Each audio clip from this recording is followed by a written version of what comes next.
Today, in our discussion of minority groups, we have with us two guests. One is Minister Malcolm X. Shabazz, one of the top leaders of the Nation of Islam, or the so-called black Muslims. And we also have Mr. Herman Blake, one of the teaching assistants in the course. We will discuss today some of the goals and some of the strategies of the Nation of Islam. And I wonder if Mr. Blake might start it off by asking Mr. Shabazz a question. Minister Malcolm, the thing that I thought might be good for starting it off is to talk about one of the most pervasive beliefs in the general society about the Nation of Islam, and that is that it is an organization dedicated to the use of violent means to attain its goals. The question I have is, how true is this, and why do you think it persists in society? Well, the Muslims who have accepted the religion of Islam and follow the religious guidance of the Honorable Elijah Muhammad have never bombed any churches, have never murdered any little girls, as was done in Birmingham, have never lynched anybody, have never at any time been guilty of initiating any aggressive acts of violence during the entire 33 years or more that the Honorable Elijah Muhammad has been teaching us. The charge of violence against us actually stems from the guilt complex that exists in the conscious and subconscious minds of most white people in this country. They know that they've been violent in their brutality against Negroes, and they feel that someday the Negro is going to wake up and try and do unto them as they have do unto the whites as the whites have done unto us. We aren't a violent group. We are taught by the Honorable Elijah Muhammad to obey the law, to respect everyone who respects us. We're taught to display courtesy, to be polite.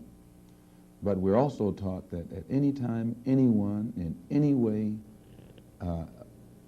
inflicts or seeks to inflict violence upon us, we are within our religious rights to retaliate in self-defense to the maximum degree of our ability. We never initiate any violence upon anyone, but if anyone attacks us, we reserve the right to defend ourselves. So to accuse us of being violent is like accusing a man who is being lynched, who is being hung on a tree, simply because he struggles vigorously against his lyncher. The victim is accused of violence, but the lyncher is never accused of violence. And I only point this out because the various racist groups that are set up in this country by whites and who have actually practiced violence against blacks for 400 years are never associated or identified or made synonymous with the term violence. But whites speak of Muslims almost synonymously with violence. Whenever Muslims are mentioned by them, violence is brought up, but it's not connected with any other group. This is a sort of a propaganda tactic, or what I would call psychological warfare, to in some way make the image of the Muslims in this country be a violent image rather than a religious image. I'd like to ask a question in that regard. What's interesting is that members of the Nation of Islam have not used violence even when black Americans were attacked. How do you account for this? Does this in any way contradict some of the basic premises of your movement? I don't know how you mean. Well, you maintain, for example, that you will not, or that you should not use violence unless you are attacked by the white man. And I think we can note in the last several years, certainly, dozens and dozens and dozens of instances in which Negroes have been attacked, killed in some instances. You mean in these demonstrations? The demonstrations and the bombings, for example, recently in Birmingham where they killed 4 little Negro girls. And what interests me is the fact is that the Nation of Islam has not done anything to retaliate. I think you should be happy. But I'm going the important thing is, does your lack of action contradict any of your basic principles? I'll explain it. You should be happy that Muslims who follow the Honorable Elijah Muhammad, number one, don't believe in any form of integration, and believe that every mention of the word integration by whites, whether it be from the mouth of Kennedy on down to the mouth of the lowest, raggediest white liberal in the street who is beatnik-like involving himself in these integration efforts, if we believed in it, we would integrate, and we would fight anybody who got in our way or made any effort whatsoever to stop us from integrating. If we really believed that the law of the land, the Supreme Court, and other so-called judicial bodies were for real when they talked about integration, we would integrate. And knowing that the law was on our side, and any effort we made to demonstrate toward integration, why, we would know the law should be on our side, if it's the law of the land. If it is the law of the land, then the demonstrators are within the law, and the discriminators are against the law. But to show you the hypocrisy of the law, when Negroes demonstrate for integration, instead of arresting the discriminators, the law arrests the demonstrators. So this is a foolish move on the part of Negroes. And when you foolishly get yourself involved with an enemy, then whatever comes upon you, that's your business. As Muslims, we believe that separation is the best way and the only sensible way, not integration. And but on the other hand, when we see our people being brutalized by white bigots, white racists, we think that they are foolish to allow themselves to be beaten and brutalized and do nothing whatsoever to protect themselves. They are foolish. They should have the right to defend themselves against any attack made against them by anyone. If a dog is biting a black man, the black man should kill the dog.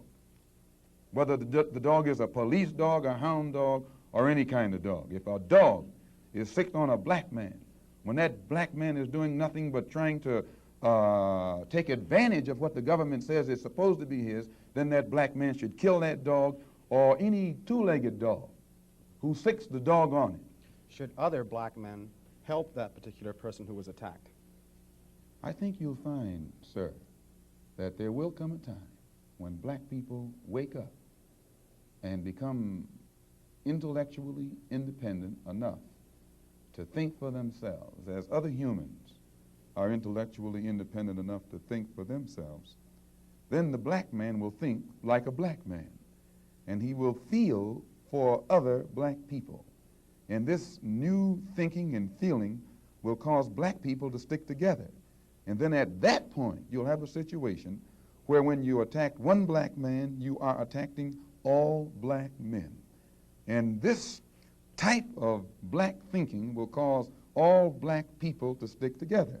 And this type of thinking also will bring an end to the brutality inflicted upon black people by white people. And it is the only thing that will bring an end to it.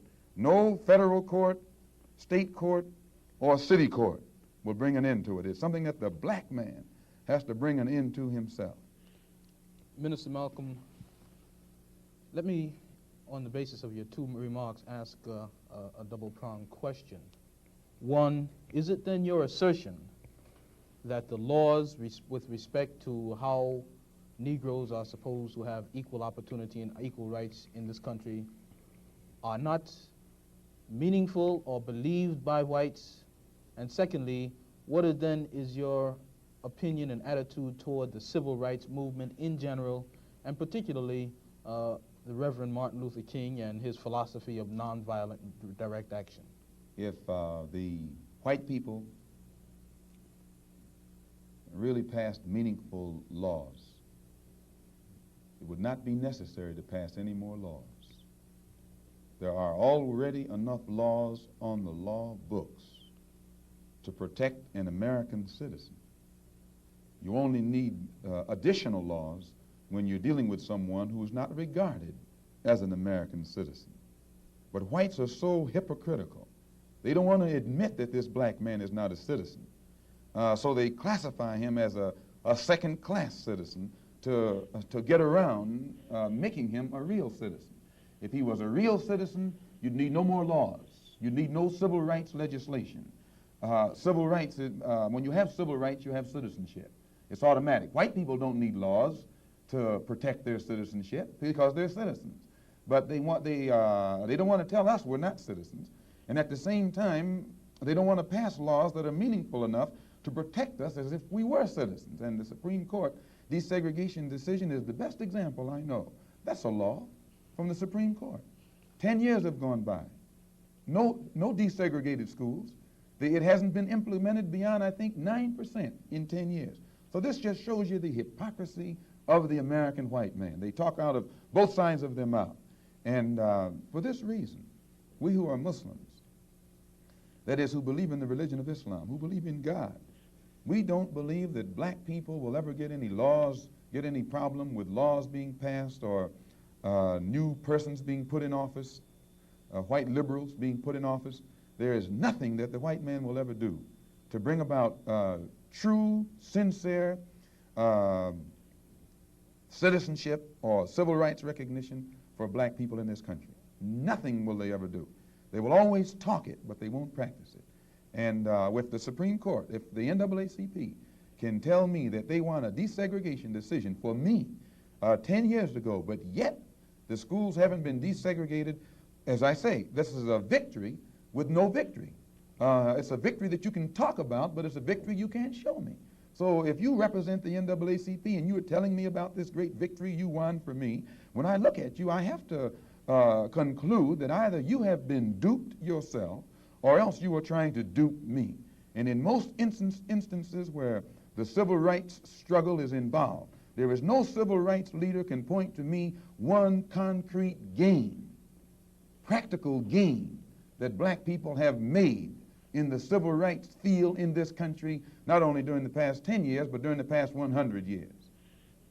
Now, the other part was with respect to Mr. King and the nonviolent direct action. Well, I will let Jimmy Baldwin and John Killens and Lou Lomax, the writers, answer that. Speaking right after this church was bombed in Birmingham, Christian church was bombed in Birmingham by Christians too, mind you, and these 4 little girls were murdered.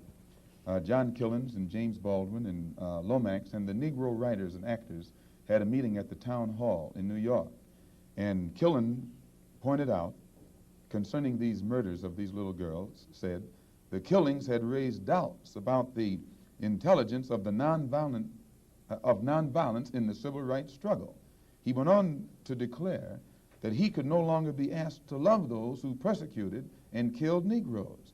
He also, and the writer, Mr. Handler, who's describing this, said that Killens, it was not clear concerning Killens' remarks to his audience that he was breaking with it was clear rather to his audience that he was breaking with the doctrine of the Reverend Martin Luther King's philosophy that as Christians, Negroes should love their fellow man in a truly religious sense. Now, James Baldwin, speaking on that same platform, said, and I was present during this entire affair, asserted that the American people shared a collective guilt for the persecution of Negroes, much as Germans did because of their silence during the Nazi persecution.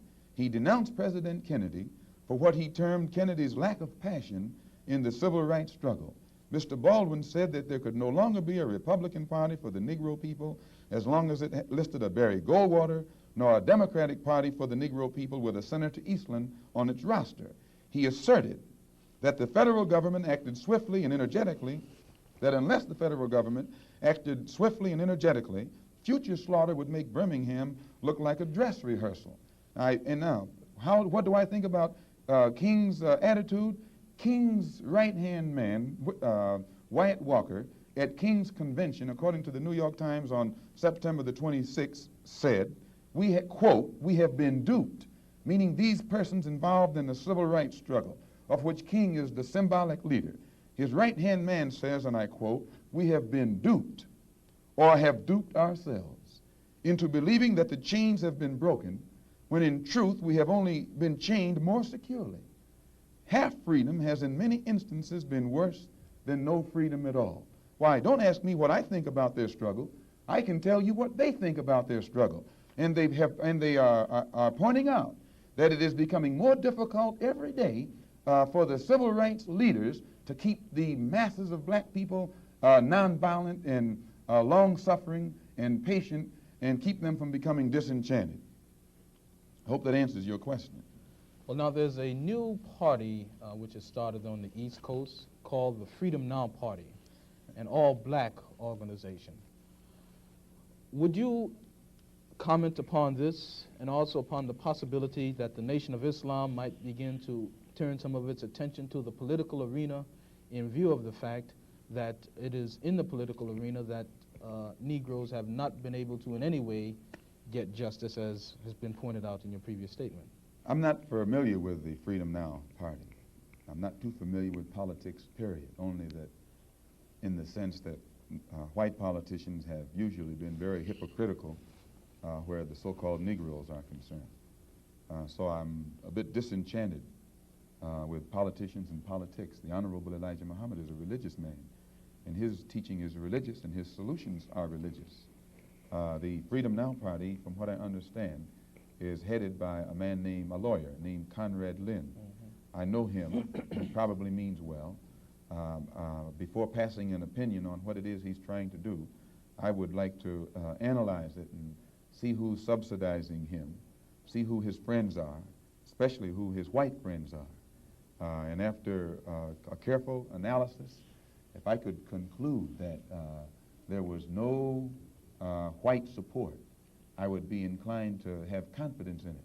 But if I saw him leaning too heavily upon his white liberal friends for support, then I'd be suspicious of that too. The Muslims, in my opinion, represent an all-black party. And the Honorable Elijah Muhammad pointed out before 10,000 in Philadelphia on September the 29th at a rally that we were having, that in 1964 the black people should band together and do something about selecting and electing representatives, black representatives, politically, who have the rights and the best interests of the black people at heart, and that we should also unite together and sweep out of office all of the black political puppets who are used by the white power structure to continue white supremacy in our communities. In that regard, would you include Congressman Dawson, for example, from Chicago, and some of the people who represent him on the Chicago City Council? In which regard? In the area of acting as a puppet. I don't know what Mr. Muhammad's opinion is of Congressman Dawson. They both live right there in the city of Chicago together. I don't know what his opinion is of Congressman Dawson. I'm suspicious of any Negro, be he politician, be he clergyman, or civic leader who is constantly patted on the back by whites. I have a tendency to lead toward the Negro politician who is constantly condemned by the white power structure. This is my thought pattern. I'm giving you an insight of it. You, though, mentioned Mr. Lynn and saying you'd like to know who his white friends are. Now, I'm wondering if you didn't make a contradictory statement in Muslim terms by using white and friend in the same phrase. That is I to use say, friend in quotes. I see. In other words, if a black man cannot have a white man as a friend. He may have a white man who's friendly, but being friendly and being a friend, I think, are two different things. I think there are many whites who act friendly toward Negroes. A fox acts friendly toward the lamb. And usually the fox is the one who ends up with the lamb chop on his plate. The wolf doesn't act friendly, and therefore the wolf has more difficulty in getting the lamb chop in his plate. I'd like to point out, though, that... And I say that because it is usually if you study the structure of the Negro community, economically, politically, civically, psychologically, and otherwise. It's controlled by the white liberal, who usually poses as the friend of the Negro, who actually differs from the white conservative in the same way that the fox differs from the wolf. Their appetite is the same. Their motives are the same. It's only their mannerisms and methods that differ. I would agree that no doubt there have been a large number of whites who have posed as liberals and as friends of the Negro and who have time and again betrayed the Negro. On the other hand, I think one could point to a large number of whites who have struggled for civil rights, Give me for an example. equality, and have got little or nothing out of it, other than quite a few bruises. Give me an example. Well, the large number of white students who have gone into the South, for example, working for SNCC and other organizations. Not working for SNCC or other organizations, but working for the white political machines who benefit by the voting efforts of Negroes. Okay, I'll be more specific. I would cite Herbert Hill, for example, as a kind of person who has championed Negro job rights, for example, in New York City and elsewhere. He has fought the political machine. First time I met Herbert Hill personally was when they were picketing to stop the working on the Harlem Hospital in Harlem. Negroes for 10 years had to fight the city to get an annex built on the Harlem Hospital. Because in Harlem, we need a hospital more so than anything else. Our people are sick. Plus, we do a lot of cutting and shooting of each other, though we profess to be nonviolent. And Herbert Hill brought his forces out and stopped the working on that site. This is the first time I ever saw him. Then, when work was brought to a halt on a hospital in Harlem, the same Negroes tried to stop the work at the Downstate Medical Center in Brooklyn, which is predominantly white. They were out there for 3 months during the summer, couldn't stop anything. And I never saw Herbert Hill out there one time. Now, whenever it takes a stoppage of something that's going to affect the white man, you find the white liberal absent. But when it involves something that primarily will affect the best interests of black people, and black people only, then that white liberal is present. Herbert Hill is the labor secretary for the NAACP. And if he was interested in black people, he would prepare a black man with the type of knowledge and understanding of the labor troubles involving black people that would enable a black man to sit in the same position as Secretary of Labor or Labor Secretary in the NAACP. I'm suspicious of whites who join Negroes and always have to be in the lead, who always have to be the head, who always have to be at the top in Negro organizations. Those whites who really have the interest of blacks at heart, let them give some advice to some Negroes and stand on the sideline. But don't join the organization and then get at the head of it and pose as a friend of Negroes. Well, I would defend his sincerity and his commitment. And more than that, I would say that just because a person is a Negro or a black American does not mean that he's going to struggle for Negro rights or for jobs for Negroes or anything else. I think that today you could point to a large number of Negro leaders who have consistently betrayed Negroes in a whole host of areas. They aren't really Negro leaders. These are puppets that have been put in front of the Negro community by white liberals. These are parrots that have been put in front of the Negro community by white liberals. You can't name me a Negro leader who has been betrayed Negroes, who has not been endorsed, sanctioned, subsidized, and supported by the white liberals. Minister Malcolm, I'd like to... Well, I could cite one example would be Congressman Dawson, for example, in Chicago.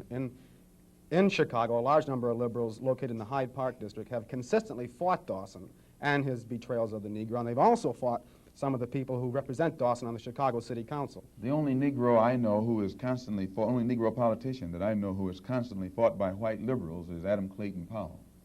And they call him a racist because he speaks so bluntly on the race issue. But I'm not, as I said, not too familiar with Dawson and his work. Let me return to the Nation of Islam per se, Minister, by raising a question which struck me as a result of reading some of Baldwin's work, namely The Fire Next Time. Baldwin pointed out that in Harlem for many years he had passed the street corners and the soap boxes and heard people speaking from these platforms who were known as black nationalists, and nobody was listening. And he said all of a sudden he realized that people were beginning to listen to the Muslim speakers on the street corners in Harlem. The message essentially was the same, but it was that now many people were listening to what this message was. And you pointed out that the Nation of Islam has been in the picture for about 33 years. What is it, in your judgment, that has caused this tremendous amount of support that the Nation of Islam has garnered in the Negro community in, say, the last 10 years? When you put a seed in the soil, it remains beneath the soil until the season changes. And when the season changes, that the seasonal change automatically brings about rather atmospheric conditions, bring about a seasonal change that makes that seed come up or crop grow in its appointed time.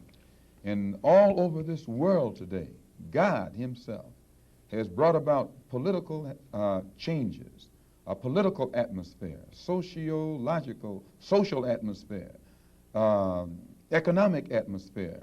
These economic conditions, these political conditions and social conditions combine to bring about a situation that is making black people in America more receptive, their mind more fertile to the seed of truth that the Honorable Elijah Muhammad has been planting for 30-some years. And this is springing up today and causing our people to see and understand now what they couldn't see and understand before. What is the nature of this situation which is making black people more receptive? Well, you take in the past, say, 15 years, how the nations have emerged, dark nations have emerged in Africa. Prior to 10 years ago, most Negroes identified Africa with a savage, jungle-like place. And whenever you mentioned the word African, in their mind's eye, they could see the image of someone running around with a spear, with no language, who'd say ugga bugga boo or bwana or something, and who'd be in a jungle running from lions or chasing lions. But then when, after the war, when the United Nations was set up in New York City, black people began to look at men like Tom Mboya. They began to look at men like Nkrumah. They began to see men like Lumumba. They began to see men like Nasser. They began to see these Belawa and Azikwe, who could exchange intellectually with whites on an international level in a political form and hold their own. This made the black people in this country realize that what the Honorable Elijah Muhammad had been teaching all the time actually had substance. And they began to turn it over in their mind and see that what he was saying had more weight to it than what these other Negroes were saying. And they began to identify themselves with the black world and the black struggle more closely than they identified themselves with this so-called white world. Let me ask you a question with respect to a statement which Essien Udom quotes as being on a bulletin board in the University of Islam in Chicago by the Honorable Elijah Muhammad. According to Essien, Mr. Muhammad states, "Up, you mighty race. You can accomplish what you willed. Build your future on these foundations: freedom, justice, and equality." What is the definition of freedom, justice, and equality for the black man, and where and when is it to be attained? Well, take equality first. The Honorable Elijah Muhammad doesn't teach us to associate equality with whites. Equality has nothing to do with whites. We don't want to be equal with the white man. He's not the criteria or yardstick by which equality is measured. He's not in a position to tell us we are equal. It's not his right. It's not his to do. Equality, we want equality. We had equality before the white man was created. We had equality before the white man came into existence. And we want equality whether the white man is on this earth or not. Equality means the opportunity to develop all of our dormant potential, all of our dormant capability. And in developing this dormant capability, the right and the ability to stand on this earth on some land of our own and bring about a civilization and a society in which we will be completely independent, complete freedom to take care of the needs, to take care of the wants and the likes and the dislikes of our people, to establish our own nation, our own society, our own heaven, our own future. This is what we mean by freedom, by equality. And justice means as you sow, so shall you reap. If you do wrong, you'll get wrong in return. And if you do right, you'll get right in return. When you're in your own nation, in your own land, you're in a position to get justice. But when you're in another man's country, in another man's land, under another man's flag, and under another man's government, and under another man's court system, you have to look to that other man for justice, and you'll never get it. And Negroes in this country probably are authorities on that. Yeah. To what extent does this formulation approach that expounded by Zionists? They, for example, many Zionists maintain they could never expect justice in the Tsarist courts and the courts found in other countries in Eastern Europe and so on. And they decided that it would be wise to establish a separate state in Israel. And all of the world powers got together, the white world powers, I should say, got together and helped all of these white Jews to establish a separate state in the heart of a dark-skinned people's territory.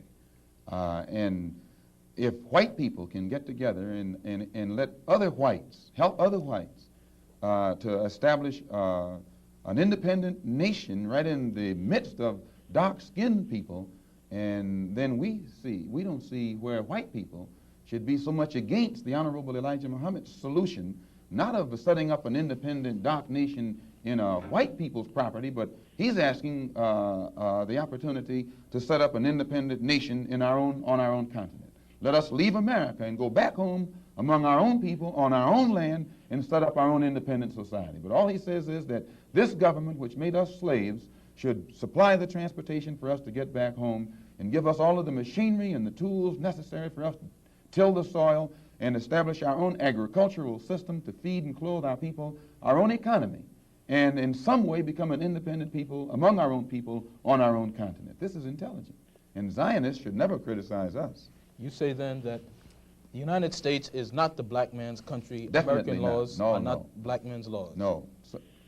American laws are not the black man's laws. Well, the laws here in America were made by white people for the benefit of white people.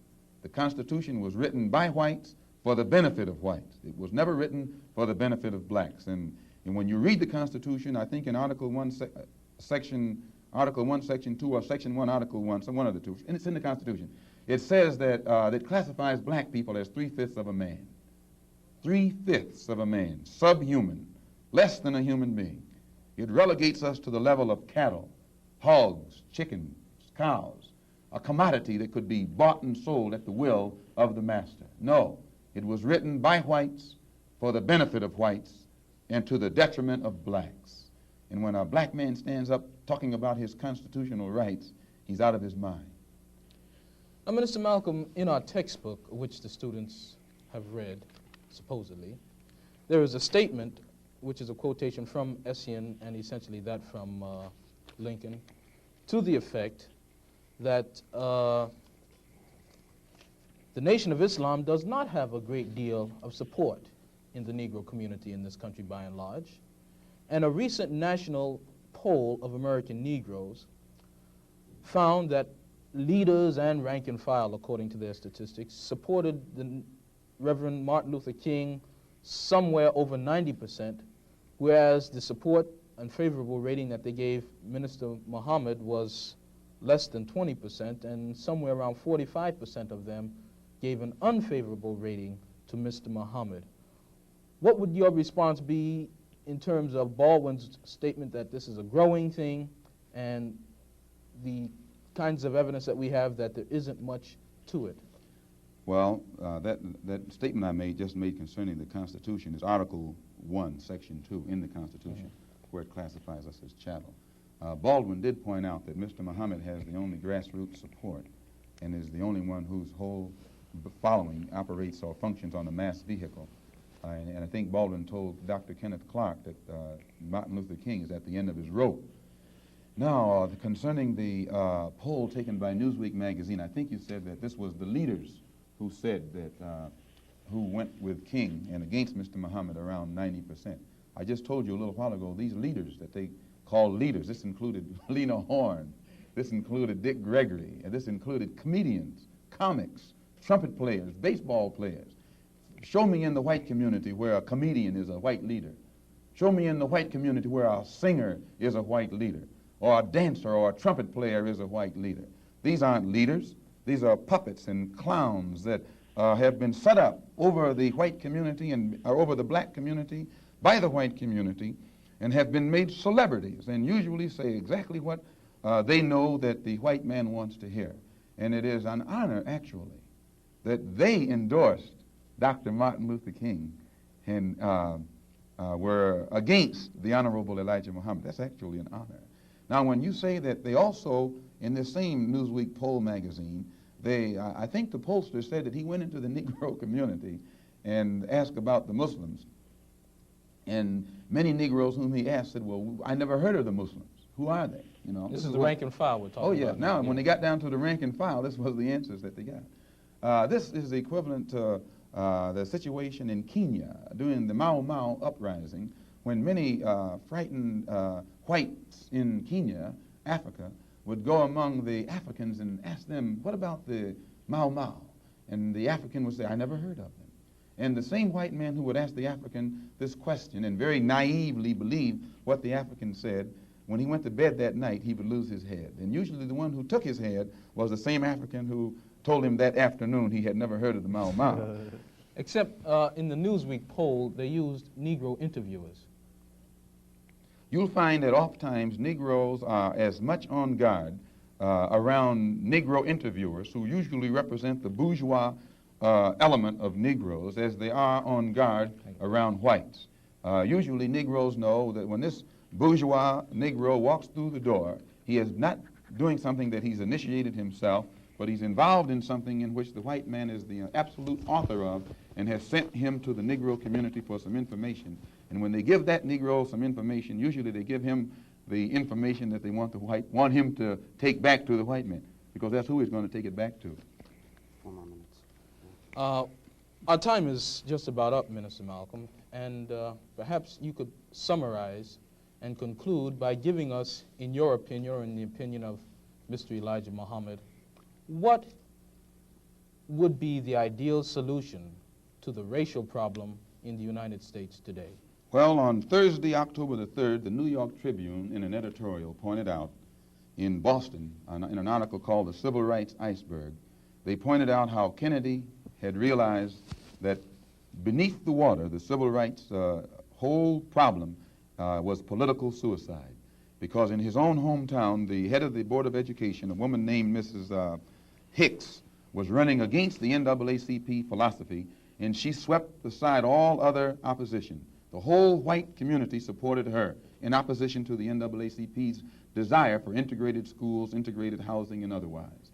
So I say that to say this, that even the Jewish community, which is supposed to be pro-liberal, went against the NAACP. Whites are against integration in practice, but they're for it in principle. So the only solution is separation. And the Honorable Elijah Muhammad says that this can be brought about simply by letting our people be exposed to the truth about ourselves, about the white man, about our history and our condition in this country. And once we are exposed to the complete truth about things as they actually exist in this country, the masses of black people will choose complete separation from this entire system, political system, economic system, social system, and whatever other aspect or description or adjective you want to attach to it. Let us go back home to our own people, live among our own kind, and solve our own problems ourselves. And if the white man doesn't want us to go back to our own people and live in our own country, then since we can't get along together in peace on this country with white people, let us separate part of this continent, migrate to that separate territory, let the government give us everything we need to establish our own independent economic system and society, and thereby we'll be able to solve our own problems ourselves and prove that we are human beings and a part of the human family and can do for ourselves what other humans have done for themselves. And then we'll be able to stop blaming the white man for what he has done and stop begging the white man to solve our problems. We'll be able to solve our problems ourselves. Thank you very much. That's it.